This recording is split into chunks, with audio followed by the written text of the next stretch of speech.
ঢাকা বিশ্ববিদ্যালয়ে ভর্তি ইচ্ছুক বিভাগ পরিবর্তন ও মানবিকের শিক্ষার্থীরা, তোমাদের সাধারণ জ্ঞানে 30 নম্বর আছে টোটাল। 30 নম্বর থেকে আজকে আমি 1 নম্বর তোমাদেরকে ফাঁস করে দিচ্ছি। একটা কোশ্চেন আজকে আমি যেটা বলবো এটা থেকে আসেই প্রত্যেক বছর। আজকে আমাদের টপিকের নাম হলো সভ্যতার উত্তরণ। বুঝতে পারছো? তো আমি জাস্ট তোমাদেরকে আগে একটু ব্রিফলি একটু ধারণা দিয়ে দিই। হ্যাঁ, দেখো, সভ্যতার উত্তরণ বলতে কি বোঝায়? আমরা আমাদের পূর্ববর্তী ক্লাসগুলোতে পড়ছিলাম যে বাঙালি জাতির উৎপত্তি এবং প্রাচীন বাংলার ইতিহাস, এবং ওই দুইটা টোটালি আমাদের ওই দুইটা টপিক টোটালি কি ছিল? বাংলাদেশ রিলেটেড পড়া, বাংলাদেশ রিলেটেড।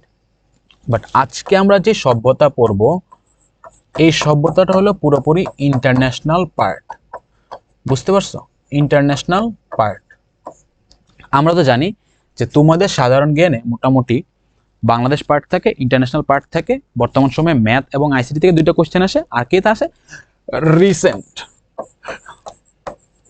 তাই না? তো আজকে ওই ইন্টারন্যাশনাল পার্টের ফার্স্ট ক্লাস তোমাদের সাথে আমার। দেখো, প্রথমত সভ্যতা বলতে বোঝানো হয় এমন একটা ব্যবস্থা যার মাধ্যমে আমাদের পৃথিবীর যে ইতিহাসগুলো আছে সেগুলো কি হয়েছে, বিবর্তিত হয়ে আসছে। বুঝতে পারছো? এবং এই সভ্যতাগুলো কিন্তু এক সময় তৈরি হয়েছে আর এক সময় থেমে গেছে, ব্যাপারটা এরকম ছিল না। এটা কিন্তু মোটামুটি চলতেছিল, তাই না?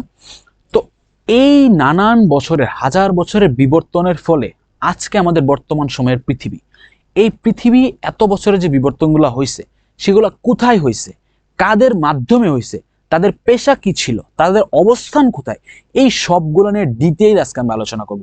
আমি তোমাদের সানি ভাইয়া, তোমাদের কাছে আমি বলতেছি, আমি আজকে যে টপিকগুলো দেখাবো সভ্যতা থেকে আর কোনোদিন কোনো ঝামেলা হবে না। আজকে আমি প্রথম পত্রটা আর কি, দ্বিতীয় অংশটা সাথে তোমাদেরকে আমি এমসিকিউ গুলো রিলেট করে দিব, তখন এমসিকিউ গুলো তোমাদেরকে প্র্যাকটিসটাও হয়ে যাবে। দেখো, প্রথমত আমাদের এই পৃথিবীকে আমি বাংলাদেশকে 4টা ভাগে ভাগ করছিলাম না? পৃথিবীতে আমরা অনেকগুলো ভাগ আছে। দেখো, পৃথিবীতে বর্তমান সময়ে মহাদেশ আছে কয়টা? 7টা মহাদেশ। বর্তমান সময়ে পৃথিবীতে আছে কি 7টা মহাদেশ, এবং প্রত্যেকটা মহাদেশে এক এক ধরনের মানুষ বসবাস করে। ইউরোপে বেশিরভাগ মানুষ খ্রিস্ট ধর্মাবলম্বী। এখানে কি আছে? স্প্যানিশ আছে, ইংলিশ আছে, ইতালীয় আছে, ফ্রেঞ্চ আছে, ঠিক আছে, পর্তুগিজ আছে, জার্মানিজ আছে, ঠিক আছে, জার্মানি মানে তোমার জার্মান পিপল আছে, এই সবগুলো আছে। এশিয়াতে দেখো কি আছে, মোটামুটি মুসলমান আছে, হিন্দু আছে, বৌদ্ধ আছে, খ্রিস্টান আছে, সব আছে।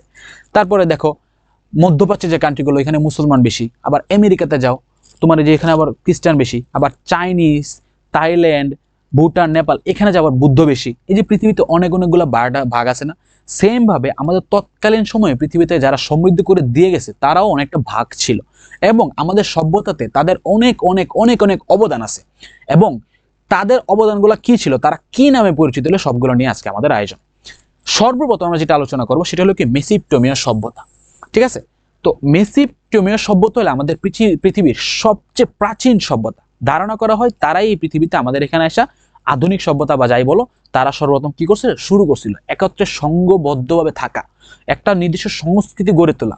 তারা নিজস্ব কিছু পদ্ধতি আবিষ্কার করছিল যার মাধ্যমে আমাদের আধুনিকায়নটা শুরু হয়েছে। বুঝতে পারছো? তো মেসোপটেমিয়া ছিল মোটামুটি পৃথিবীর সবচেয়ে প্রাচীনতম সভ্যতা। তাহলে পৃথিবীর সবচেয়ে প্রাচীনতম সভ্যতা দিয়ে যে কোয়েশ্চেন আসে, এবং অন্যান্য সময় কোয়েশ্চেনটা আসছে যে পৃথিবীর সবচেয়ে প্রাচীনতম সভ্যতার নাম কি, তখন অ্যান্সার হবে কি আমাদের এই মেসোপটেমীয় সভ্যতা।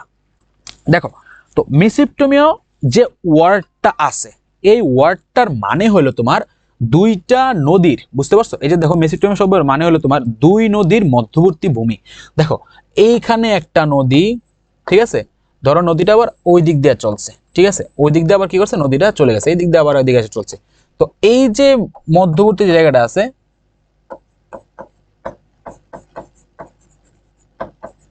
এই যে মধ্যবর্তী জায়গাটাকে বলা হয় কি, মেসোপটেমিয়া। তাহলে মেসোপটেমিয়া সভ্যতাটা এরকম ছিল। যদি ছবিটা তোমাদেরকে দেখাই তাহলে তুমি বুঝতে পারবে যে এই যে এখানে দেখো, তো মোটামুটি এই যে এখানে দেখো, এই যে মধ্যবর্তী একটা সংস্থা, এই যে দেখো টাইগ্রিস নদী, সরি,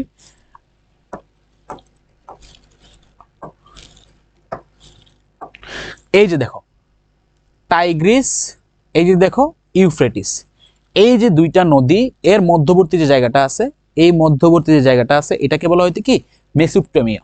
বুঝতে পারছো? তার মানে মেসোপটেমিয়া বলতে কি বোঝায়? দুই নদীর মধ্যবর্তী স্থান বা ভূমি, তাহলে বলা হচ্ছে কি মেসোপটেমিয়া। দেখো এই যে মেসোপটেমিয়া সভ্যতা আছে, এই সভ্যতার মেইনলি বা মেইন যে পার্টটা আছে এটা ইরাকে অবস্থিত। কোথায় অবস্থিত? ইরাকে অবস্থিত। তো ইরাকের পাশাপাশি কি আছে? ইরান আছে, তারপরে ওমান আছে, তারপর আরো যে কান্ট্রিগুলো আছে এই কান্ট্রিগুলোর অবস্থান কোথায় ছিল? আমাদের এই মেসোপটেমিয়াতে। এরা মোটামুটি প্রায় 5000 অব্দে তাদের কি করছিল? তাদের এই বসতিটা শুরু করছিল।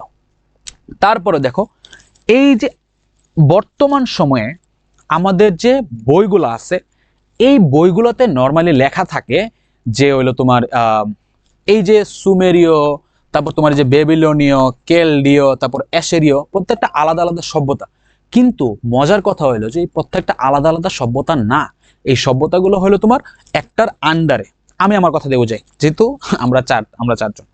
তো আমার বাপ, ঠিক আছে, আমার বাপের 4 ছেলে, আমরা 4 ভাই, ঠিক আছে, আমরা 4 ভাই। তো সেম ভাবে এই মেসোপটেমিয়া যে সভ্যতা ছিল এই সভ্যতার অংশ ছিল 4টা, এই সভ্যতার আন্ডারে, বুঝতে পারছো, এই সভ্যতার অন্তর্ভুক্ত একই সময়ে মেসোপটেমিয়ার সময় একই সময়ে জাস্ট জায়গাগুলো চেঞ্জ ছিল, অন্তর্ভুক্ত ছিল কয়টা? এই 4টা। কারা? এই 4টা ছিল কি আমাদের এই মেসোপটেমিয়া সভ্যতার অংশ। ক্লিয়ার? তাহলে এই সভ্যতাগুলো আমাদেরকে কি দিছে? তাদের জীবিকা নির্বাহ করতে কিভাবে, আমাদের যে ইতিহাসে তাদের অবদান কি, এই সবগুলো নিয়ে আমরা কি করব? আলোচনা করব। ওকে, চলো আমরা চলে যাই ভিতরে। এই যে দেখো এখানে মেসোপটেমিয়া সভ্যতা দেখা গেল। আর এই যে মেসোপটেমিয়া সভ্যতা কি ছিল? এই যে একটা নদী, আবার এই যে ওইখানে আবার নদী শুরু হয়েছে, এখানে মানুষ ওইখানে মানুষ, এটা ছিল মেসোপটেমিয়া সভ্যতা। আমি তোমাদেরকে একদম প্র্যাকটিক্যালি পড়াবো। দেখো ভাই, আমি পড়াশোনার ক্ষেত্রে আমি খুবই খুবই খুবই করি সিরিয়াস, ঠিক আছে? পড়াশোনার ক্ষেত্রে আমি খুবই খুবই সিরিয়াস। আমি সবসময় কি পড়াতে পছন্দ করি? আমি সবসময় প্র্যাকটিক্যালি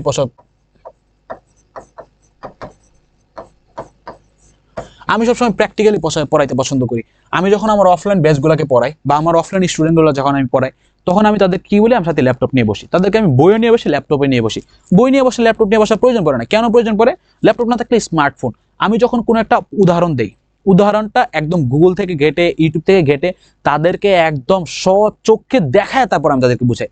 কারণ আমি একটা জিনিস সবসময় মনে রাখি যে আমাদের যে ব্রেন আছে এটা একটা, দেখো বর্তমান সময়ে আমাদের পৃথিবীতে অনেকগুলো মেমোরি আছে না?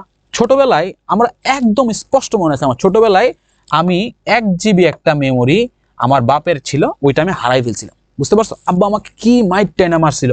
তারপর 512 MB একটা মেমোরি দেখছিলাম আমার মামার কাছে, ছোট মামার কাছে। তারপর আমি নিজে স্টিল নাও আমার স্মার্টফোনে, এই যে স্টিল নাও আমার স্মার্টফোনে দেখবা যে তোমার এই যে স্টিল নাও আমার যে স্মার্টফোন আছে, স্মার্টফোনে এই যে এই লেখা আছে যে দেখো তোমার এই যে দেখো অল ফাইলস আমার 128 GB থেকে 116 GB পূর্ণ আছে, আর SD কার্ড 7.88 GB থেকে 4.34 GB ইউজ হয়েছে। বুঝতে পারছো? স্টিল নাও আমি 8 GB একটা মেমোরি আমি কি করতেছি? ইউজ করতেছি। সেম ভাবে আমার যে ব্রেন আছে, আমাদের হিউম্যান ব্রেন যেটা আছে, আমাদের হিউম্যান ব্রেন, বুঝতে পারছো, আমাদের হিউম্যান ব্রেন বা মেমোরি কিন্তু এক সময় লোড নেওয়া বন্ধ করে দেয়। বুঝতে পারছো? এই সময় আমাদের কি হয়? রেস্টের প্রয়োজন হয়। দেখো আমি নর্মালি সকালবেলা ভোরবেলায় যখন আমি পড়াশোনা করি, আমার মাথায় তুমি যা দিবা ঠাস করে তা ঢুকে যাবে। 4টা থেকে 8টা 9টা 10টা পর্যন্ত যেটা দেবে এটা আমি মুখস্থ করে ফেলতে পারবো। কিন্তু সন্ধ্যার পর থেকে কোনো পড়াশোনা আমার মারলে আমি মুখস্থ করতে পারি না। আমার কেন না জানি, আমি মানে এটা কেমন মেন্টালি সেট হয়ে গেছে নাকি আমি জানি না, মানে আমি পারি না মুখস্থ করতে। কিন্তু ভোর থেকে সকাল 9টা 10টা পর্যন্ত যা দিবে আমি তাই মুখস্থ করে ফেলতে পারি। কারণ ওই সময় আমাদের ব্রেনটা একদম রিফ্রেশ থাকে, আমরা ঘুম থেকে উঠি তখন। বুঝতে পারছো? আমাদের এই হিউম্যান ব্রেন যখন লোড নেওয়া বন্ধ করে দেয় তখন কিন্তু তারা কিছু করতে পারে না। তো আমি আমার স্টুডেন্টদেরকে প্র্যাকটিক্যালি কেন পড়াই? প্র্যাকটিক্যালি পড়ানোর কারণ হলো তোমার, আমরা মানুষ, আমরা যা গদবাতা মুখস্থ করি সেটা যদি আমরা দেখি, ঠিক আছে, সেটা যদি আমরা দেখি, অনেক সময় দেখে পড়ি, তাহলে অনেক সময় দেখা গেছে যে আমরা যদি মুখস্থ করাটা ভুলেও যাই, তাহলে হঠাৎ সময় একটা চেহারা দেখে, চিহ্ন দেখে বা একটা দৃশ্য দেখে আমাদের মনে পড়ে যায়। এই জন্য আমি প্র্যাকটিক্যালি পড়ানোটাকে বেশি গুরুত্ব দিই। এই জন্য তোমাদেরকে আমি ইয়েগুলা দিছি। দেখো তুমি হয়তোবা ইউফ্রেটিস এবং টাইগ্রিস নদীর তীরে পড়ছো বাট বুঝো নাই, বাট এখানে তুমি দেখো এই যে এখানে টাইগ্রিস একটা নদী, ছবিটা গুগল আছে তোমরা একটু দেখো। এই যে এখানে ইউফ্রেটিস নদী, বুঝতে পারছো, এই যে এখানে টাইগ্রিস। তো এই যে দুই নদীর মধ্যবর্তী স্থানটাতে কি আছে? মেসোপটেমিয়া সভ্যতাটা আছে। তারা কি করছে? এইখানে বসবাস করতো। এই যে একটা ছবি, এই যে দেখো এখানে একটা নদী আর ওই নদীটা ওই সাইডে, তো এই যে এইখানে মধ্যবর্তী স্থানে তারা কি করতো, বসবাস করতো। এইটাই ছিল মোটামুটি মেসোপটেমিয়া সভ্যতা। এই সভ্যতার আন্ডারে যারা 4টা সভ্যতা আছে, কে কোন সভ্যতার জন্য বিখ্যাত ছিল ওইটা পর্যন্ত তোমাদেরকে আমি ছবি দেখাই দিব। ইনশাআল্লাহ আমার সাথে থাকো, হয়ে যাবে।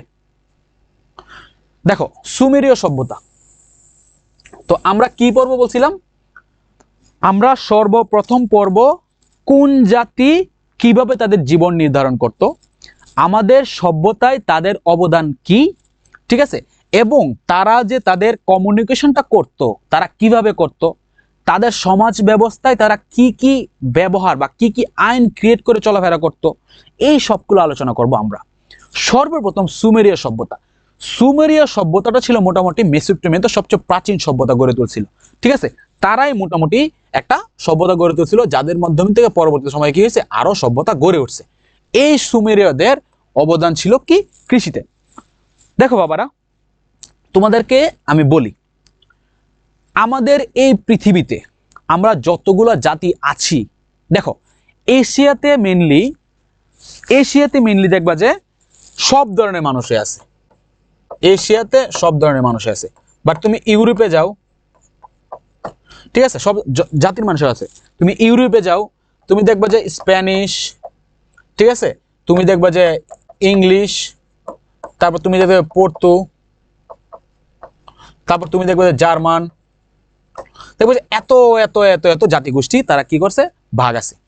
তো এরপরে আমেরিকাতে যাও, ওখানে দেখবো যে অনেক জাতিগোষ্ঠী ভাগ আছে। তো তাদের দেখবো যে পেশা অনেকটা আলাদা আলাদা।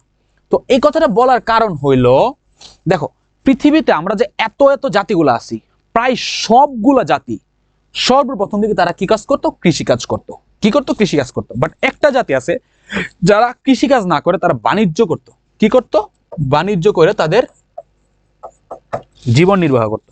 বুঝতে পারছো? দেখো বাণিজ্য করতো কারা, অ্যারাবিকরা। তোমরা কি জানো অ্যারাবিকরা কেন বাণিজ্য করতো কৃষিকাজ বাদ দিয়ে? তোমরা পারলে আমাকে কমেন্ট বক্সে জানাও। আমি রিজনটা তোমাদেরকে বলি। কারণ ওইখানে যা আছে সবগুলো হলো তোমার কি, মরুভূমি। মরুভূমিতে হাতে গোনা 2-3টা উদ্ভিদ বাদে, খেজুর গাছ বাদে ওইরকম ভাবে আর কোনো ধরনের কোনো কিছু কি করে না, জন্মগ্রহণ করে না। দ্যাটস ওয়াই তারা কি করতো, বাণিজ্য করতো, কাফেলার মাধ্যমে তারা কি করতো, তাদের জীবন নির্বাহ করতো। তো সুমেরীয়রা আমাদের মতোই তারা কি ছিল, কৃষি কাজে নির্বাহী ছিল। তো তারা কি করতো, উন্নত একটা সেচ ব্যবস্থা গড়ে তুলছিল। কি গড়ে তুলছিল, সেচ ব্যবস্থা। অ্যাডমিশনের শিক্ষার্থীরা বা বাংলাদেশের যে কোনো মানে প্রতিযোগিতামূলক শিক্ষার্থীরা, আপনারা যারা আমার ক্লাস দেখতেছেন, তাদেরকে আমি একটা জিনিস মনে রাখি, মানে একটু মনে করে দিই। 2টা জিনিসে সবাই ভুল করে, অ্যাডমিশন বলেন বা যে কোনো চাকরি পরীক্ষার ক্ষেত্রে বলেন, 2টা জিনিসে সবাই ভুলটা করে। এক,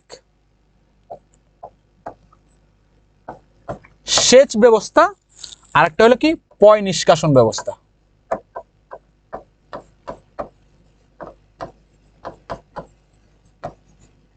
পয় নিষ্কাশন ব্যবস্থা এবং সেচ ব্যবস্থাতে আপনারা নর্মালি সবাই এই ভুলটা করেন।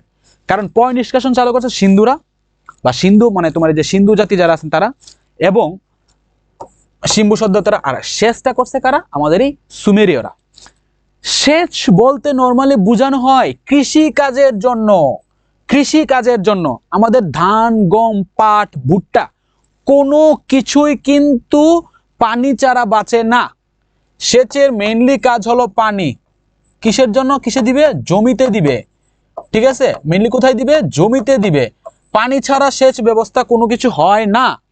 আমাদের হাওরের কথা চিন্তা করেন, তারা যখন হাওরে কৃষিকাজ শুরু করে তখন তারা কি করে, নদীর পানি দিয়ে কাজ চালায়। শীতের সময় নদীর পানি যখন আস্তে আস্তে শুকানো শুরু করে তখন তারা কি করে, অগভীর নলকূপ বা গভীর নলকূপ ইউজ করে। বুঝতে পারছেন আপনারা? পয় নিষ্কাশন না, সামনে আসতেছি। তো সেচ গেল এটা। তো যেহেতু তারা কৃষি কাজ করতো সেহেতু তারা কি করবে, সেচ ব্যবস্থা চালু করবে, জানা কথা। তো তারা কি করত, তাদের যে যোগাযোগ আছে বা তারা যে তাদের সংস্কৃতি গড়ে তুলছে, ঠিক আছে, তো তারা গড়ে তোলার ক্ষেত্রে তারা চিন্তা করলো যে আমরা একজন আরেকজনের সাথে কমিউনিকেশন করতে পারতেছি না। তো আমরা কমিউনিকেশন করার ক্ষেত্রে যদি আমাদের মুখের ভাষাকেই আমরা ইউজ করি, তাহলে আমি আছি এইখানে 2 কিলোমিটার দূরে যে আমার ভাই আছে তাকে আমি কোনো কিছু জানাতে পারতেছি না, কারণ আমার গলার ভয়েস, এ ভাইয়া না, এইভাবে আমরা দৌড়ে গিয়া নিউজ দিব যে না এ মরে গেছে, এভাবে বলবো? এভাবে বলবো না। বা অধৈর্য থেকে আসবো যে আমি আসছি, বাংলা মুভির মতো এভাবে হবে না, এভাবে হবে না। তখন তারা কি করছিল যে হ্যাঁ আমরা কিছু লিখনি আবিষ্কার করতে পারি, যার মাধ্যমে আমরা কি করব, আমাদের এক জায়গা থেকে আরেক জায়গায় মানে তথ্য প্রচার করা সবকিছু আমরা সহজেই করতে পারবো আমাদের যোগাযোগের ব্যবস্থার জন্য। তখন তারা কি করছিল, কিউনিফর্ম নামে একটা লেটার বেসড আলফাবেট বা বর্ণমালা ভিত্তিক একটা কি করছিল, চালু করছিল। কিউনিফর্ম এতে বলে কি, অক্ষর ভিত্তিক বর্ণলিপি বা লেটার বেসড আলফাবেট। এখানে তারা কি করছে, অক্ষরের মাধ্যমে তারা কি করছিল, চালু করছিল। লেটার বেসড আলফাবেট বা কিউনিফর্ম অনেক অনেক অনেক অনেক ইম্পর্টেন্ট একটা টপিক তোমাদের জন্য বা এমসিকিউ তোমাদের জন্য। বা লেটার বেসড আলফাবেট বা কিউনিফর্ম আবিষ্কার করেন কারা? কি হবে, সুমেরীয়রা। গেল। এরপরে দেখো তাদের ইংরেজি বর্ণমালাটা অনেক সময় ভি এর মতো ছিল। কিসের মতো ছিল? ভি এর মতো ছিল। পরবর্তী যে স্লাইড আসতে তো এখানে ছবিটা দেখলে বুঝতে পারবা। তো এইটা ছিল মোটামুটি পাঠোদ্ধারকৃত। দেখো এমনটা হয় না, যেমন কিছুদিন পরে পরে তারা আবিষ্কার করে যে পৃথিবীর অমুক জায়গায় অমুক শিলালিপি আবিষ্কার হয়েছে, ওই পদার্থ আবিষ্কার হয়েছে, সিন্ধুক আবিষ্কার হয়েছে, গুপ্তধন আবিষ্কার হয়েছে। এমন অনেক কিছু দেখো না যে মাটির তলদেশ খুঁড়ে নতুন এক মহাদেশের সন্ধান পাইছে, এরকম দেখো না? হয় না আমাদের এখানে? আমাদের পাহাড়পুর, সোমপুর বিহার, মহস্তাঙ্গ সব কিন্তু মাটি খুঁড়ে আবিষ্কার হয়েছে ময়নামতিতে, ঠিক আছে? তো সেম ভাবে এখানে যেমন প্রত্নতত্ত্ব স্থান আবিষ্কার করছে, সেম ভাবে আমাদের এই পৃথিবীতে যতগুলা সভ্যতা আমরা আবিষ্কার করছি, এর মধ্যে সর্বপ্রথম পাঠোদ্ধারকৃত মানে পড়তে পারে এরকম লিপি ছিল আমাদের এই কি, কিউনিফর্ম। বুঝতে পারছো? সর্বপ্রথম এইটা যেটা পড়তে পারে, বুঝতে পারে, মিনিংটা বুঝতে পারে, এরকম ইয়েটা ছিল কি, কিউনিফর্ম। বুঝতে পারছো? এবং এই কিউনিফর্ম দিয়ে সর্বপ্রথম যে মহাকাব্য লেখা হয়েছিল, মহাকাব্য কি অনেক বড় একটা কাব্য, ঠিক আছে? আচ্ছা মহাকাব্য কি একটু বুঝাই তোমাদেরকে। দেখো মহাকাব্য হলো তোমার অনেক বড় একটা কাব্য, যেখানে অনেকগুলো স্বর্গ থাকবে,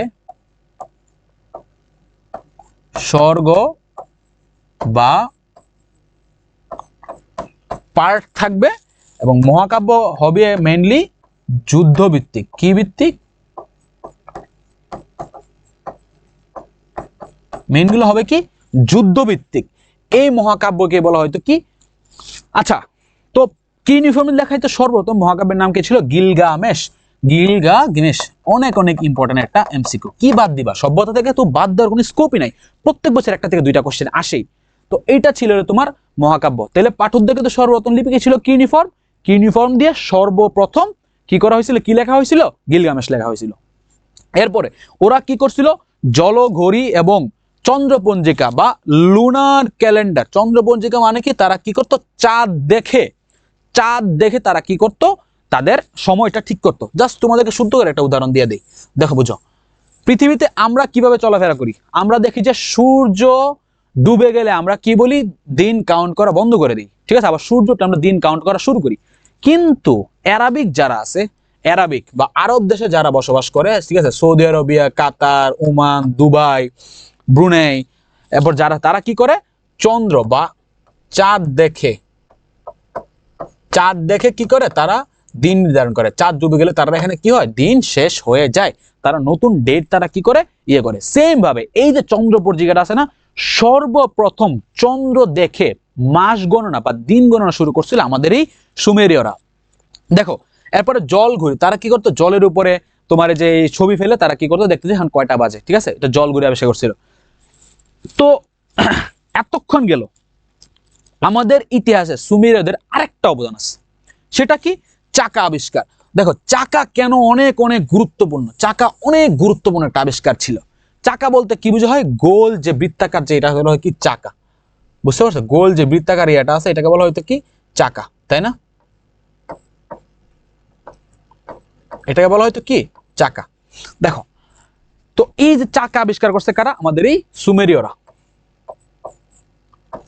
বুঝতে পারছো? চাকা আবিষ্কার করছে সুমেরীয়রা। কেন আবিষ্কার করছে? দেখো তৎকালীন সময়ে যে বড় বড় বিল্ডিং গুলা যে করতো, ঠিক আছে, বড় বড় বিল্ডিং গুলা যে করতো, বা তোমার এই যে অনেক বড় বড় গাছগুলা যে ছিল, গাছ, বা ধরো তোমার এই যে ধরো অনেক কিছু, একটা প্রাণী একটা মারলো, একটা হাতি মারলো তারা, ঠিক আছে, বা কোনো কিছু একটা হত্যা করলো, ঠিক আছে। তো যখন হয়ে গেছে তখন এই জিনিসগুলোকে তারা কিভাবে নিত, তো এতগুলা মানুষ এগুলারে বহন করাটা তাদের জন্য কঠিন ছিল।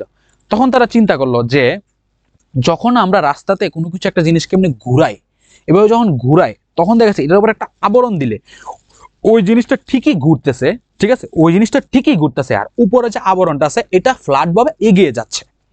এই ফ্ল্যাট ভাবে যে এগিয়ে যাচ্ছে, ওই এগিয়ে নেওয়া গেলে মানুষের ততটা কষ্ট হচ্ছে না। তখন তারা কি করছে, এই চাকাটা ঠাস করে আবিষ্কার করে ফেলছে।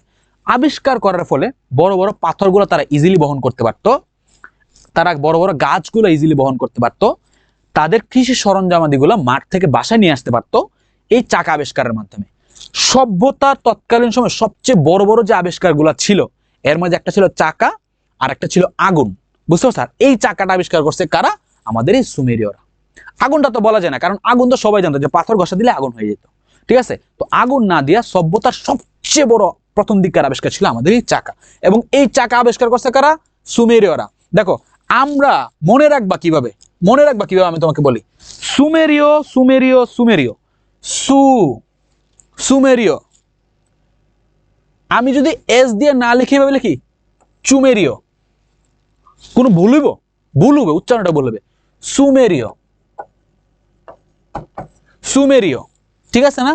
এখন যদি আমি লিখি চাকা, C C C C C C C, তুই উচ্চারণটা করতে পারস না, সুমেরীয় উচ্চারণটা করতে পারস না, সুমেরীয় না বলে সুমেরীয় বলো, ঠিক আছে। এই যে সি সি সি সি মনে রাখলেই হয়ে যাবে কাম। সি দিয়ে সুমেরীয়, সি দিয়ে চাকা। ক্লিয়ার? এই হলো তোমার মনে রাখার বিষয়, 1 নাম্বার নিশ্চিত।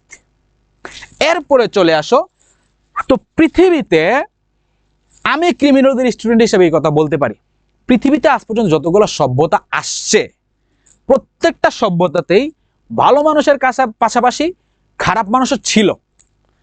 এমন কোনো সভ্যতা নাই, এমন কোনো দেশ নাই, এমন কোনো জাতি আজ পর্যন্ত আসে নাই যে জাতিতে খারাপ মানুষ ছিল না। আমাদের মহানবী নবী করিম সাল্লাল্লাহু আলাইহি ওয়াসাল্লামকেও কিন্তু ওনার চাচারা কষ্ট দিত, ঠিক আছে, তারাও কিন্তু খারাপ মানুষ ছিল, কাফের ছিল। সেম ভাবে প্রত্যেকটা ধর্ম বলো, প্রত্যেকটা সোসাইটি বলো, সব জায়গাতেই খারাপ মানুষ আছে।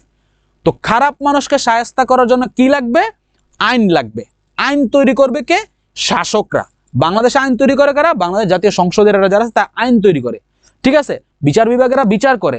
কিন্তু এই যে প্রসেসটা, এই প্রসেসটা সর্বপ্রথম নিয়ে আসছে এই ব্যক্তি, তার নাম হলো উর নামু। বুঝতে পারছো? উনি ছিল সুমেরীয় একজন ব্যক্তি। ইনি সর্বপ্রথম পৃথিবীতে কি করছে? লিখিত আইনের ইয়ে করছে, যে একটা পেজে আমি কি করব, আইন লিখন করে রাখবো, যে ব্যক্তি চুরি করবে তার আঙ্গুল কাটা দেওয়া হবে, যে ব্যক্তি হত্যা করবে তাকেও হত্যা করা হবে, যে ব্যক্তি এইটা করবে তাকেও ওই শাস্তি দেওয়া হবে। এই যে লিখিত একটা আইন, এই আইনটা সর্বপ্রথম চালু করছিল কি? আমাদের এই উর নামু। এবং এই উর নামুর ইংরেজি নাম হলো কোড উর নামু। বুঝতে পারছো? তো এই যে দেখো, সুমেরীয় তোমাদেরকে লাস্ট 10 মিনিট নিয়ে আলোচনা করলাম। বিশ্বাস করো, এই 10 মিনিটে আমি আলোচনা যা করছি, এই সুমেরীয় থেকে কোনো কিছু আসবে না ইনশাল্লাহ। এরপরে চলো আমরা নেক্সটে আগাই। নেক্সটে কি আছে আমাদের? এই যে দেখো সুমেরীয় সভ্যতা, এই যে দেখো কিউনিফর্ম, এই যে ভি, এই যে ভি, এই যে ভি, এই যে ভি, এই যে ভি, লেটার বাজ আলফাবেট যেটা কি ইউনিফর্ম ছিল না, এই যে এটাই ছিল তোমার কি ইউনিফর্ম। আমরা বলছিলাম না ইংরেজি ভি এর মতো না, এই যে এই ছিল তোমার কি ভি এর মতো আমাদেরকে ছিল সুমেরীয় সভ্যতার ক্লাস। এরপরে দেখো সুমেরীয় সভ্যতাতে মানুষ কিভাবে তাদের ড্রেস আপ করতো, কিভাবে তাদের চালচরণ করতো, সবকিছু এখানে আছে। তাদের প্রধান পরিবহন ছিল গাধা। তারপরে রাজা তারা সোয়ারি করে চলাফেরা করতো, তারা নতরকিরে নাচানাচি করতো। তারপর রাজবুদ্ধরা ছিল। তারপর তোমার এই যে হরিণের উপরে তারা মানুষ, রাজা বাচ্চারা চলাফেরা করতো। তারপর তোমার এই যে এই অনেক সময় তারা কি করতো, যে এই একজনকে আরেকজনের কাঁধে নিয়ে চলাফেরা করতো। এই ছবিগুলো এখানে দেওয়া আছে রাজ্য ব্যবস্থায়। ছবিটা হয়তো তোমাদের কাছে এখন ক্লিয়ার লাগতেছে না, বাট তোমরা যদি গুগলে দেখো তাহলে দেখবা যে সুন্দর করে হয়ে গেছে। এরপরে দেখো আমাদের বেবিলনীয় সভ্যতা। বেবিলনীয় সভ্যতাটা ইম্পর্টেন্ট বাট একটু কম। দেখো, মোটামুটি আমরা দেখছিলাম যে মেসোপটেমিয়া সভ্যতা বা সুমেরীয় সভ্যতা মোটামুটি কোথায় ছিল? ইরাকে, তাই না, বা ওইদিকে। তো এইটা ছিল সিরিয়ায়। আর এটা কোথায় ছিল? মরুভূমিতে। মরুভূমি বলতে কিছু বোঝানো হয়? মরুভূমি বলতে এমন একটা জায়গা, যেই জায়গায় বাৎসরিক বৃষ্টিপাতের হার খুবই কম, খুবই কম। ওটাকে হলো মরুভূমি। সবচেয়ে মজার কথা হলো বাংলাদেশে কোনো মরুভূমি নাই, ঠিক আছে, বাংলাদেশে মরুভূমি নাই।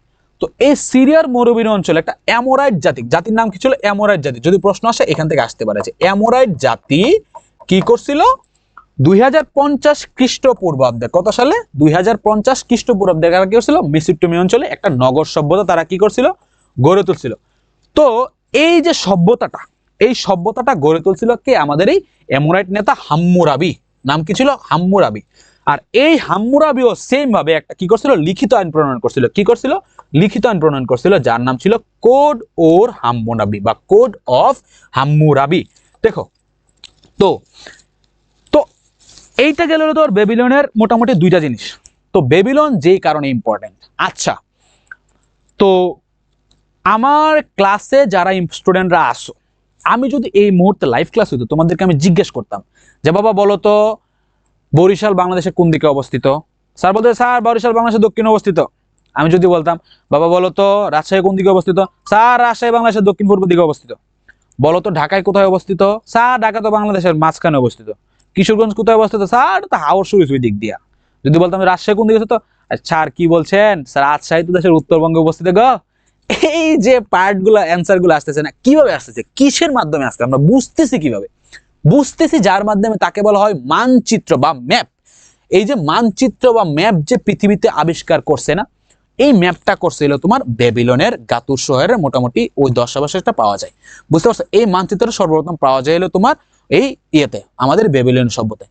দেখো, বর্তমান সময়ে তো আমরা গুগলে সার্চ দিলে গুগল ম্যাপ থেকে শুরু করে সবকিছু ইজিলি দেখে ফেলতে পারতেছি, কিন্তু তৎকালীন সময়ে এই যে প্রাচীনতম যে মানচিত্র, যে আপনি এখান থেকে গেলে ওইদিকে যাবেন, আপনি এইখান থেকে ডান বরাবর নাক বরাবর যদি 20 কিলো যান, তাই এখানে একটা কূপ পাবেন। আর ওই কূপ থেকে আপনি বাম দিকে ঘুরে যদি 13 কিলোমিটার যান, তাহলে ওইখানে আপনি একটা গুপ্তধনের সন্ধান পাবেন। বা ওই 13 কিলোমিটার থেকে যদি আপনি 5 কিলোমিটার পেছনে আসেন, তাহলে রাজ্যে প্রবেশ করার জন্য গুপ্ত রাস্তা পাবেন। এই যে জিনিসগুলো লেখা থাকে না, সর্বপ্রথম লেখা পাইছিল আমাদের এই বেবিলনীয়দের সময় প্রাচীন একটা মানচিত্র পাওয়া গেছিল। তাহলে বেবিলন কোথায় অবস্থিত? একটা জিনিস, না কোথায়? গাতুর শহরে। এই এমসিকিউ আসতে পারে, কোথায় বেবিলন কোথায় পাওয়া গেছে? গাতুর শহরে। খুব বেশি একটা ইম্পর্টেন্ট না, তাও লিখে রাখো। Code of Hammurabi, sorry code Hammurabi, তারপর তোমার যে কি গাতুর শহরে এমরের যাতে গড়ে তুলছিল। এই ছিল তোমার মোটামুটি বেবিলন সভ্যতা। বেবিলন সভ্যতার আর কোনো কিছু নাই, ইনশাল্লাহ আসবেও না। এরপরে দেখো, এই যে বেবিলন সভ্যতার মোটামুটি কোড অফ হাম্মুরাবি, এই যে কোড অফ হাম্মুরাবিতে মোটামুটি যে আইনটা ছিল, একজন এই মহিলার সাথে একজন অন্য কেউ ব্যবহার করলে কি শাস্তি পাওয়া যাবে, এটা মোটামুটি এখানে ছিল। এবারে তার যে লিখিত আইনটা আছে না, এই যে লিখিত আইনটা এখানে লেখা আছে, বুঝতে পারছো? তোমরা গুগলে সার্চ দিলে আইনটা লিখতে পারবা। এটাই ছিল বাংলা, এটা কি ছিল? একটা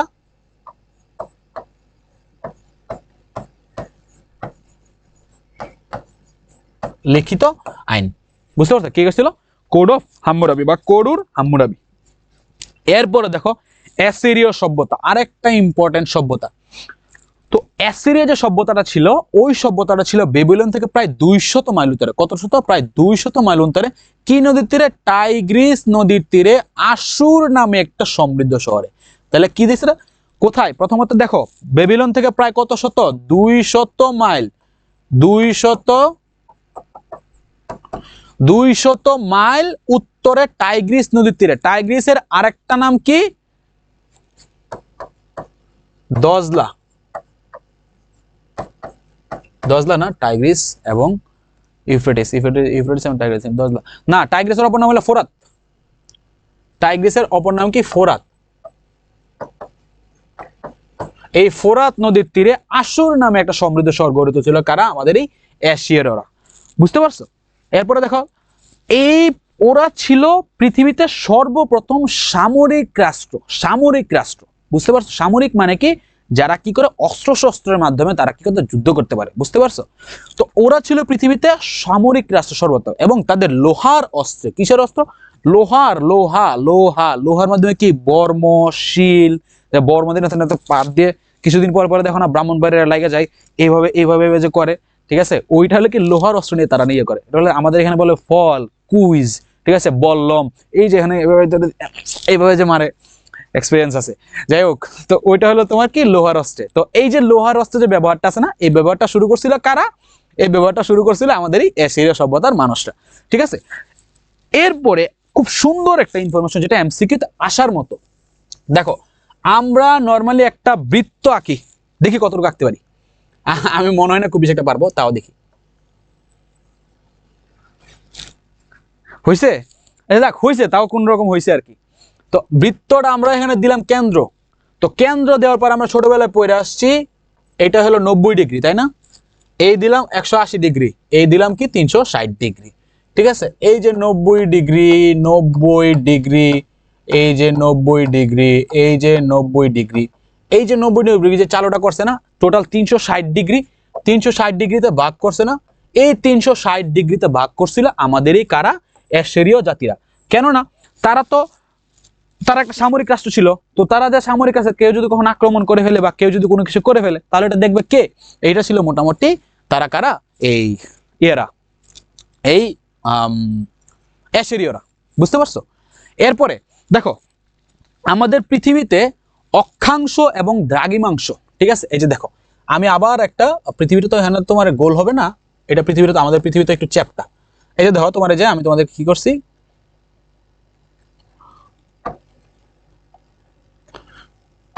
দেখো আমি তোমাদের পৃথিবীতে আমি তোমার আমাদের চ্যাপ্টা পৃথিবীটা আঁকছি। তো পৃথিবীটা আঁকলে আমি সর্বপ্রথম অক্ষাংশ আঁকাবো, এই যে অক্ষাংশ আঁকাইলাম, বুঝতে পারছো? এরপরে তোমাদের দ্রাঘিমাংশ আঁকাবো, এই যে দ্রাঘিমাংশ আগাইলাম, আর বা পৃথিবী, এই যে অক্ষাংশ এবং দ্রাঘিমাংশ আঁকাইছি না, পৃথিবীতে এক জায়গাতে আরেক জায়গায় চলাচল বলো, মানচিত্র বলো, সবকিছু করার ক্ষেত্রে সবকিছু বলো, এইটা সর্বপ্রথম চালু করছিল কে? আমাদের কি এই অ্যাসিরীয়রা। তাইলে অক্ষাংশ বা ল্যাটিটিউড বা দ্রাঘিমাংশ বা লংটিটিউড যে ভাগ করছিল কারা? আমাদের এই ইয়ারা। তো এখান থেকে কোশ্চেন আসতে পারে যে পৃথিবীতে সামরিক রাষ্ট্র হিসেবে পরিচিত কে ছিল? অক্ষাংশ দ্রাঘিমাংশ ভাগ করছে কে? এবং বৃত্তকে সর্বপ্রথম ভাগ করছে কে? এটা হলো তোমার 3 স্টার। বুঝতে পারছো? এই গেল তোমার অ্যাসিরীয় সভ্যতা। এখন লাস্ট এন্ড ফাইনাল সভ্যতা। লাস্ট এন্ড ফাইনাল নাকি? না না না, আরো একটা আছে। তো ওই সবার শেষে যেটা আলোচনা করবো ওইটা সবচেয়ে বেশি ইম্পর্টেন্ট। কয়টা বাজে? 3:30 বাজে গেছে। আচ্ছা দেখো ক্যালডীয় সভ্যতা কেন ইম্পর্টেন্ট মিনগুলো বলে বলি। তো মোটামুটি এই যে শহরটা আছে, আগে যারা বেবিলনে থাকতো ওরই আশেপাশে বা ওইটাকে কেন্দ্র করে নতুন একটা সভ্যতা গড়ে উঠছিল, কারা ছিল? ক্যালডীয়। এই জন্য তাদেরকে বলা হয়তো নতুন ব্যাবিলনীয় সভ্যতা। তাদের সভ্যতার সাথে ব্যাবিলনদের সভ্যতার অনেক অনেক অনেক অনেক মিল ছিল। কিন্তু সবচেয়ে মজার কথা হলো ওই যে ব্যাবিলন আছে এটা কম ইম্পর্টেন্ট, বাট এইখানে ইম্পর্টেন্ট অনেক বেশি। দেখো এই সভ্যতাটার স্থপতি ছিলেন সম্রাট নেবুচাঁদনেজার, ঠিক আছে? একটা কথা আছে, সম্রাট নেবুচাঁদনেজার উনি কি করছিল, তার যে ওয়াইফ আছে, ঠিক আছে, তার ওয়াইফরে সে প্রাণাধিক ভালোবাসতো, সেম এজ আমাদের সম্রাট শাহজাহান, ঠিক আছে? সম্রাট শাহজাহান যাকে বলা হয় প্রিন্স অফ বিল্ডার্স, ঠিক আছে? সে তার ওয়াইফ মমতাজের জন্য আগ্রার তাজমহল বানাইছিল যমুনা নদীর তীরে। সেম বা আমাদের এই সম্রাট শাহজাহান, ঠিক আছে, সরি সম্রাট নেবুচাঁদনেজার, উনি তার ওয়াইফের জন্য কি করছিল? বেবিলনের শূন্য উদ্যান করছিল। যে শূন্য উদ্যানটা দেখলে বোঝা যাবে কি এটা অনেকটাই আকাশের মাঝে ভাইসা আছে। তো এই সম্রাট নেবুচাঁদনেজার কি করছিল? দ্য হ্যাঙ্গিং গার্ডেন অফ বেবিলিয়ন কি করছিল? বানাইছিল। কার জন্য? তার স্ত্রীর মনোরঞ্জনের জন্য। কিসের জন্য? স্ত্রীর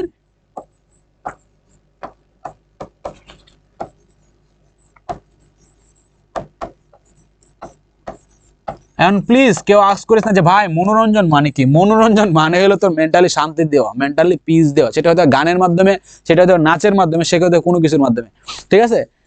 আমি আমার খুব ফেভারিট একটা সিরিজ ছিল, ঠিক আছে, নাটক ছিল, ঠিক আছে, নাম হলো সিকান্দার বক্স।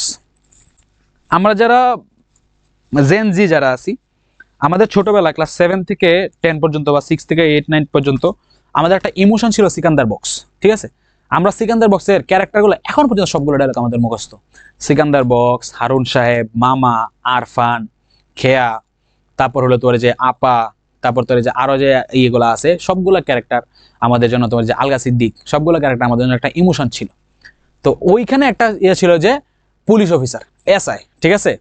তো ওর মাথা ছিল ছিলা, টাকলা আর কি। তো ওইখানে বলতেছিল যে এই সিকান্দার বক্স ডায়লগ দিছিল যে টাকলা ভাই একটা কাম করবেন। কি কাম? বা আপনার টুপিটা একটু খুলুন না, আমরা একটা মনোরঞ্জন দিতাম, আমাদের মনোরঞ্জনের খুব অভাব। মানে ওর যে আমাদের চুল না, এটা দেখে সে মজা নিবে। আমি তোমাদেরকে গুছাই বলতে পারতেছি না, কিছু কিছু জিনিস বলার চেয়ে সামনাসামনি চোখে দেখাটা বেশি মজার। তো এই যে মনোরঞ্জনটা আছে না, স্ত্রীর ভালো লাগতেছে না, সেই স্ত্রীর জন্য কি করবে? আমি তোমার জন্য এমন একটা বিল্ডিং বানাবো যে বিল্ডিং এ তুমি দেখবে যে তুমি এখানে বিল্ডিং আছে, তার মানে তোমার মতে তুমি আকাশে ভাসতেছো। এই জন্য সে কি করছিল? হ্যাঙ্গিং গার্ডেন অফ বেবিলন বানাইছিল কে? আমাদের সম্রাট নেবুচাঁদনেজার। এরপরে দেখো তারা কি করছিল, পৃথিবীতে সর্বপ্রথম সপ্তাহকে 7 দিনে ভাগ করছিল। শুক্রবার থেকে তোমার কি ওই যে বৃহস্পতিবার পর্যন্ত যেটা আছে এটা। আমরা রেইনকোট পড়ছি না, আমরা বাংলাতে একটাই পড়ছি না, রেইনকোট, আখতারুজ্জামান ইলিয়াসের, আখতারুজ্জামান ইলিয়াসই তো না রেইনকোট, নুরুল হুদা, যেটা আখতারুজ্জামান ইলিয়াসই তো হওয়ার কথা রেইনকোট। ওই রেইনকোট নাটকে একটা কথা আছে, মানে গল্পটাতে কথা আছে যে শনিতে 7 মঙ্গলে 3, বাকি সব দিন দিন। তো মঙ্গলে 3 কি বলছিল, শনিতে 7 মঙ্গলে 3, মঙ্গলে কত 3, শনিতে কি ছিল, শনিতে 7 মঙ্গলে 3, মানে বুঝাইছিল যে মঙ্গলবার যেটা আছে, যেটা হলো কি সপ্তাহের কাউন্টের মধ্যে 3 নাম্বার দিন, রবি সোম মঙ্গল 3 নাম্বার, আর শনিতে 7, রবি সোম মঙ্গল বুধ বৃহস্পতি শুক্র শনি, এই যে 7, এটা বোঝাচ্ছিল শনিতে 7 মঙ্গলে 3, বাকি সব দিন দিন। তার মানে এই যে 7 দিনের যে কাউন্টটা আসছে না, এই কাউন্টটা সর্বপ্রথম আনছে আমাদের এই এশিরীয়রা। বুঝতে পারছো? 7 দিনে, একটা সপ্তাহে 7 দিনে ভাগ করার যে প্রচেষ্টা আসছে কোথা থেকে, আমাদের এই এশিরীয় বা সরি ক্যালডীয়দের থেকে আসছে। এবারে প্রতিদিনে 12 জোড়া, 12 প্লাস 12 ইকুয়াল 24, বর্তমানে 24 ঘন্টায় আমরা কি করি, আমাদের দিন কাউন্ট করি। এই জিনিসটা আসছিল কোত্থেকে, আমাদের এই ক্যালডীয় থেকে। এবং আমাদের যে বর্তমান সময়ে রাশিগুলো আছে, ঠিক আছে, এই যে দেখো নক্ষত্রপুঞ্জের সাথে কি আছে, নক্ষত্রে রাশি চক্র, আমরা বলি না জোডিয়াক, জোডিয়াক বলি না, জোডিয়াক। একটা সময় ছিল ছোটবেলায় প্রথম আলোতে ওনার যে কলা মার্টিনিস্টার নাম ভুলে গেছি, উনি কি করতো, রাশিগুলো লিখতো যে এই সপ্তাহে কার রাশি কিরকম যাবে। ওই সময় বিশ্বাস করতাম, এটার জন্য খুব অপেক্ষা করতাম, কিন্তু আস্তাগফিরুল্লাহ এখন বিশ্বাস করি না। ঠিক আছে, দেখো এই যে জোডিয়াক আছে না, 12টা রাশি, 12টা রাশির মধ্যে কি আছে, কুম্ভ, তারপরে মেষ, সিংহ, আমি সরি কি লিখতেছে আল্লাহ জানে, কিন্তু আমি বলতেছি কিন্তু বারে বারে, এটা শোনো, কন্যা, তারপর কি বৃশ্চিক, তারপরে হচ্ছে সিংহ, সিংহ দিবে লিখে ফেলেছি, কুম্ভ, মেষ, কন্যা, বৃষ্টি, সিংহ, তারপর আরো কি কি না জানে, কুম্ভ, কর্কট। ঠিক আছে, এই যে 12টা রাশি আছে না, এই রাশিটা সর্বপ্রথম আসছে আমাদের এই ক্যালডিয়া থেকে, বা যে জোডিয়াক সার্কাস থেকে আসছে। বুঝতে পারছো? তাহলে ক্যালডিয়া কি কি কারণে ইম্পর্টেন্ট, হ্যাঙ্গিং গার্ডেনের জন্য ইম্পর্টেন্ট, ভাগ করার জন্য ইম্পর্টেন্ট, ইয়ার জন্য ইম্পর্টেন্ট, কিছু জন্য রাশি চক্রের জন্য ইম্পর্টেন্ট, এইগুলো ক্যালডিও। এখন যে মোস্ট ইম্পর্টেন্ট পার্ট, চলো ভাই কমেন্টে দেখেন, মোস্ট যে ইম্পর্টেন্ট পার্ট,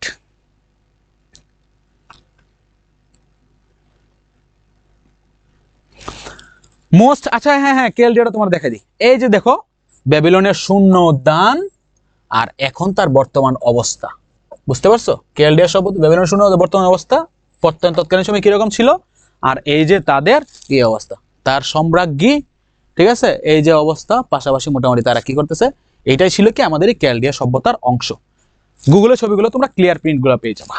এখন চলে আসো আমাদের মেইন, যার জন্য আমরা এতক্ষণ ধরে অপেক্ষা করতেছি, মিশরীয় সভ্যতা, ইজিপ্ট, ইজিপশিয়ান সিভিলাইজেশন। ঠিক আছে, very very very very important. সুমেরীয়র পাশাপাশি এইটা very very very very important. দেখো মিশরীয় সভ্যতা বলতে কি বোঝায়, মিশরীয় সভ্যতা বলতে বোঝায় প্রাচীন নীল নদকে কেন্দ্র করে। আমার একটা ক্লাস আছে 9 মিনিটের নদ নদী সম্পর্কিত সবকিছু, ওইখানে আমি দীর্ঘতম নদী হলো তোমার নীল নদ। ওই নীল নদের পাশে মোটামুটি 11টা কান্ট্রি নিয়ে এটা বয়ে বেড়াইছে। ওই 11টা কান্ট্রির পাশাপাশি যে রাষ্ট্রগুলা ছিল, ঠিক আছে, মেইনলি ছিল মিশর। ওই মিশরকে কেন্দ্র করে যে সভ্যতাটা গড়ে উঠছিল, ওইটাকে বলা হয়তো প্রাচীন মিশরীয় সভ্যতা। বুঝতে পারছো? প্রাচীন মিশরীয় সভ্যতা। এই মিশরীয় সভ্যতাতে মোটামুটি কিসের ছিল, নীল নদের তীরে ছিল। দেখো তোমরা জাস্ট জাস্ট ইমাজিন করো, বর্তমান সময়ে আমাদের পৃথিবীতে এত এত এত এত ঝামেলা, মানুষ নদী দখল করতেছে, সবকিছু করতেছে, সুয়েজ কানাল নিয়ে কত ঝামেলা হচ্ছে, এটা কিন্তু মিশরে এত এত ঝামেলা, তারপরেও স্টিল নীলনদ 11টা কান্ট্রিতে, কয়টা কান্ট্রিতে, স্টিল নীলনদ আফ্রিকায় 11টা কান্ট্রিতে বয়ে বেড়াচ্ছে, 11টা দেশে নীলনদ 11টা দেশে বয়ে বেড়াচ্ছে। সেম ভাবে এই নীলনদ তৎকালীন সময়ে কিরকম ছিল, জাস্ট ইমাজিন করো। আজকে থেকে 5000 বছর পূর্বে নীল নদের আয়তন কিরকম ছিল? এই নীল নদে যেরকম ছিল মাছ, ওই নীল নদের পানি পান করতে পারতো মানুষ, ওই নীল নদে মানুষ কৃষিকাজ করতে পারতো, ওই নীল নদে মানুষ যাতায়াত করতে পারতো, বাণিজ্যগুলো করতে পারতো। নীল নদ মিশরকে যেন একদম সবকিছু ঢেলে দিয়েছিল। এই জন্য নীল নদকে বলা হয় মিশরের দান। ঠিক আছে, কোথায় কোথায় সেই নীল নদ, নীল নদী বলা হয় অর্থনীতি মিশরের দান। ঠিক আছে, এই আমি তোর লাগে আবার শুদ্ধ করে কথা বলতেছি কেন? দেখ দেখ দেখ, তো আনুমানিক খ্রিস্টপূর্ব 3000 অব্দ থেকে 300 অব্দ পর্যন্ত মোটামুটি আমাদের এই মিশরের সভ্যতার বর্তমান ইয়ে ছিল। ঠিক আছে, তো এই নীল নদে মোটামুটি আমরা মিশরের কথা শুনলেই যার কথা মনে পড়ে যায় আমাদের সেই বিখ্যাত ফেরাউনের কথা। ইদানিং ফেরাউন নিয়ে কথা হইতেছে যে ফেরাউন মানুষ খারাপ ছিল, কিন্তু তৎকালীন সময় তো খুব বেশি ইয়ে ছিল না। যাই হোক, তো ফেরাউন ছিল দেবতুল্য শাসক। সে কি করছিল? নিজেকে খোদা বলে দাবি করতো, নিজে একটা জান্নাত করছিল, সবকিছু করছিল। এটা আমরা না বলি। দেখো, তো নীল নদে মানে মিশরে তৎকালীন সময় মানুষরা যারা ছিল, তৎকালীন সময় তারা বহু দেবতায় বিশ্বাসী ছিল। বহু দেবতায় বিশ্বাসী বলতে কি বোঝায়?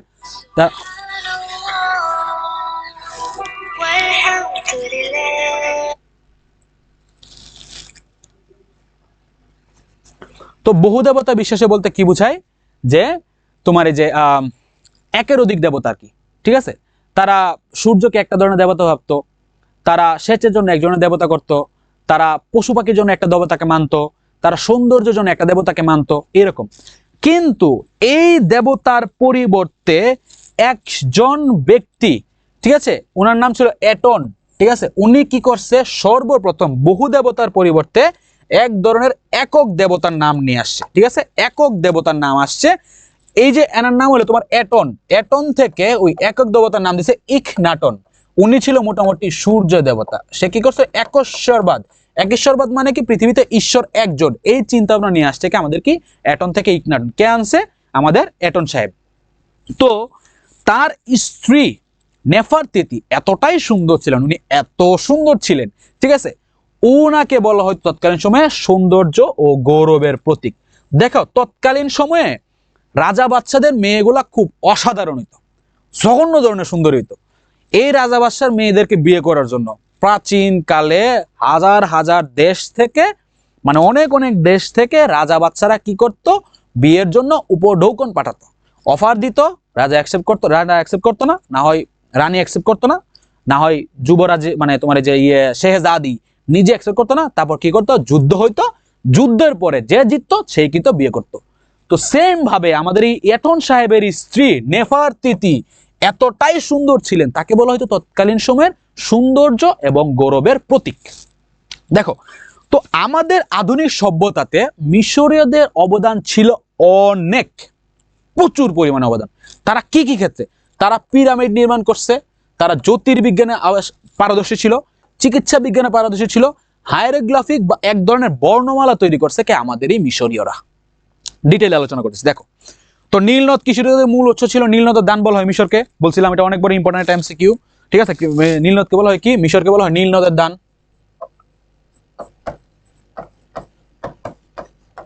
নীলনদের দান বলা হয় কাকে? মিশরকে বলছিলাম। এরপরে দেখো, মূর্তি, চিত্রকলা, পিরামিড, মমি প্রক্রিয়া তাদের ছিল খুব কি গুরুত্বপূর্ণ। আসতেছি এখানে। দেখো, মোটামুটি মিশরকে বলা হয়তো পিরামিডের দেশ। পিরামিডের মানে কি? পিরামিড মানে হলো, দেখো, তারা এক ঈশ্বর, বহু ঈশ্বরবাদী বিশ্বাসী ছিল না।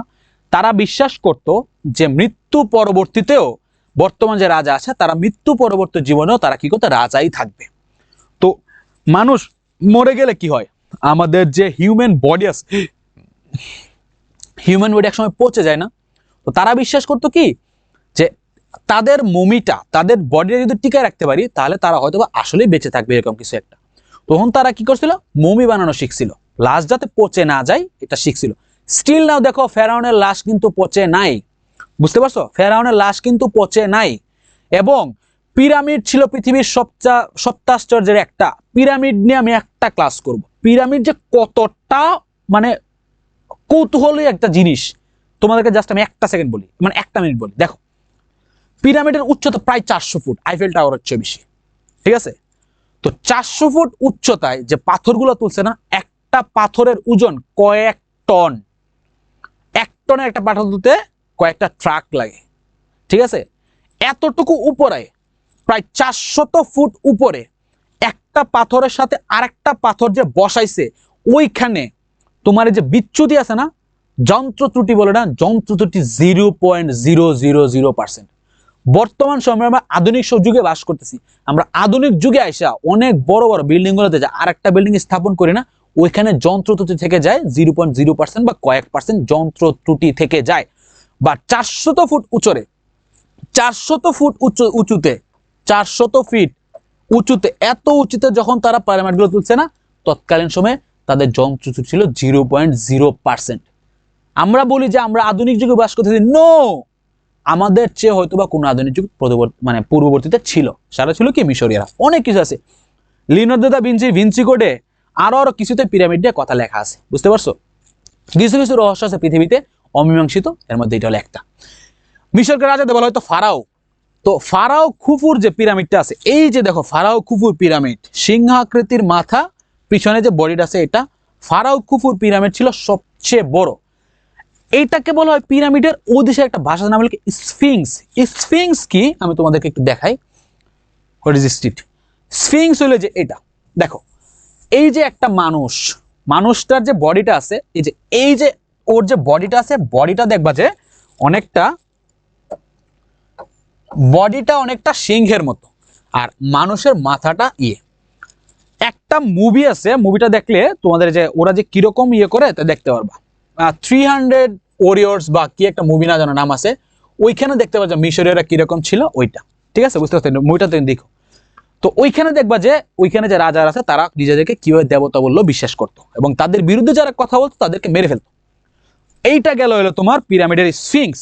তো স্ফিংসের ছিল তারা সবচেয়ে বেশি গৌরব, এবং এই স্ফিংসটা তারা কি করতে পারতো, সবচেয়ে বেশি সুন্দর করে বানাইতে পারতো, বুঝতে পারছো?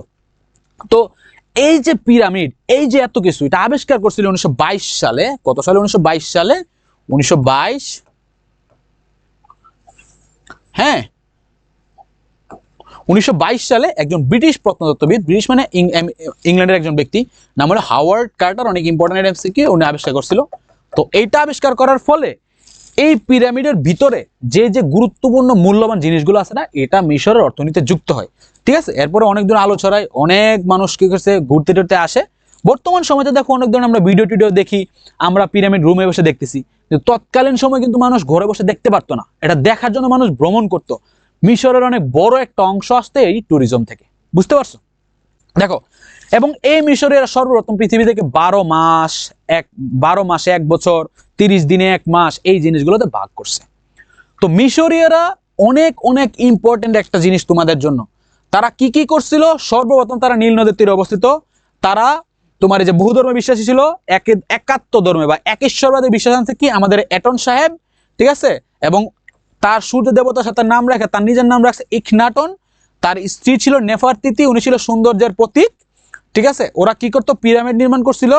পিরামিডের দেশ মিশরকে বলা হলো পৃথিবীর সবচেয়ে বেশি পিরামিড কিন্তু ইয়েতে নাই, মিশরে নাই। এটা কোন দেশে আছে আমাদের নেক্সট ভিডিওতে দেখাবো। সে জ্যোতির্বিজ্ঞান কি, জ্যোতির্বিজ্ঞান মানে কি, অ্যাস্ট্রোলজি, যে পৃথিবীতে মহাকাশটাতে সবকিছু। এরপর তোমার চিকিৎসা বিজ্ঞান, হায়ারোগ্লিফিক মানে একটা ধরনের বর্ণমালা, এটা একটা ইম্পর্টেন্ট এমসিকিউ, লিখে রাখো। হায়ারোগ্লিফিক আবিষ্কার করেন কারা? মিশরীয়রা, একটা বর্ণমালা, বুঝতে পারছো? ইউনিফর্মের মতো। তো নীল নদের তীরে ছিল, তারা কি করতো? মূর্তি তৈরি করতো, স্ফিংস, চিত্রকলা, প্রাচীন চিত্রকলা যেগুলো আছে, পিরামিড, মমি প্রক্রিয়া কেন? মৃত্যুর পরবর্তী সময়ে তাদের যে দেবতা তাদের কি করার জন্য? বাঁচায় রাখার জন্য। এইটা গেল। তারপরে কি আছে? পিরামিডের দেশ ফারাও খুফুর pyramid, very very very very important একটা এমসিকিউ। ফারাও খুফুর পিরামিড, বিবিয়া, very very very very very very very very important. Pharaoh খুফুর পিরামিড। এরপরে ব্রিটিশ হাওয়ার্ড কার্টার এটা বাইশ করছে।